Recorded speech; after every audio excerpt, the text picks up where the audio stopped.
You don't education in schools. You don't support the social media age ban, do you? No, I don't. No, why is that? Because I think it's too sloppy, the legislation, in that a 16-year-old not allowed on Instagram is ridiculous. 16-year-olds can go on Instagram, but you don't want a 16-year-old accessing porn. They're two completely different subjects. Yeah, but have you seen some of the content on Instagram? Well, I know. It's not far off. It's not far off, and a lot of these, these OnlyFans creators are promoting it on Instagram. And for the same reason that I have an issue with the social media ban. Yep. Which is that, I think it's ineffective. It's really hard to administer and monitor, and that it is fundamentally a parenting issue. It should be up to parents what their children have access to. The same applies to this, right? Now, if you put a device in your child's hands, you know the risks of doing so, right? Now, you can put restrictions on the Wi-Fi at home that allows certain websites to not be accessed and certain kinds of websites to not be accessed. This is something you should be doing as a parent. Now, I know that in a big bad world, kids might go to other houses and look up websites you don't want them to look up, but once upon a time, kids were stealing Dad's Playboy magazine as well. Yes. It is now easier to get hold of the content, but this has always happened in some fashion. I just got to point something out, though. You mentioned as an example stealing Dad's Playboy magazine, right? So that's a deliberate thing where a young boy would steal the magazine. One of the biggest problems with porn online is that kids are stumbling across it. They're not looking for it. They're not deliberately accessing it. They're coming across it by accident.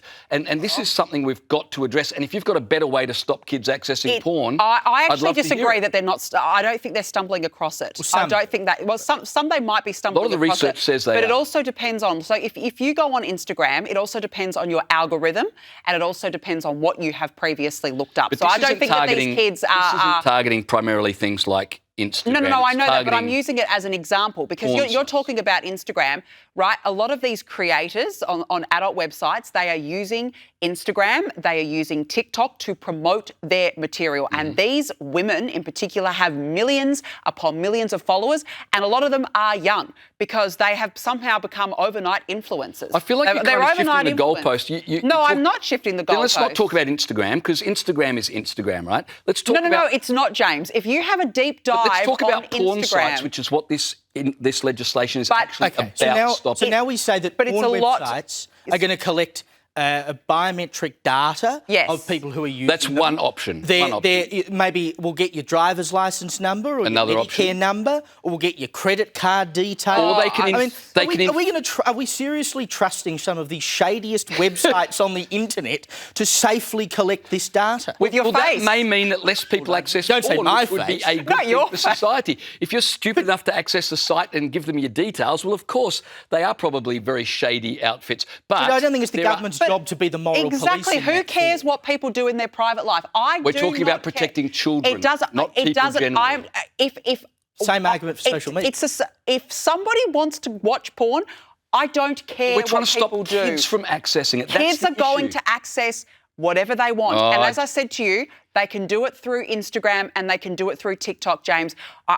You reckon see what you can come up. You can see what you can come up with on these websites. Okay, they're all the same. You don't need to be looking up porn websites when you can access it on other social media.